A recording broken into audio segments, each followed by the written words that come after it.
ГСП онлайн. Городские новости сейчас.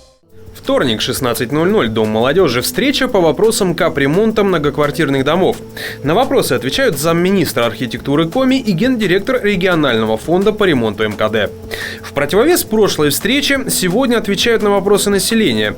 Людей интересует, в частности, кто будет нести ответственность в случае некачественного ремонта. Должен быть установлен гарантийный срок не менее 5 лет, это в силу жилищного кодекса. И более того, региональный оператор несет в течение 5 лет ответственность за проведенный капитальный ремонт. Если в течение 5 лет выявляются какие-то недостатки и дефекты, региональный оператор обязан устранить.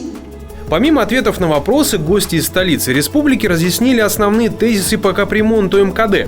Например, что после поправок в законодательстве договора между собственником и региональным оператором не требуется. Квитанции можно оплачивать один раз в квартал или каждый месяц и многое другое.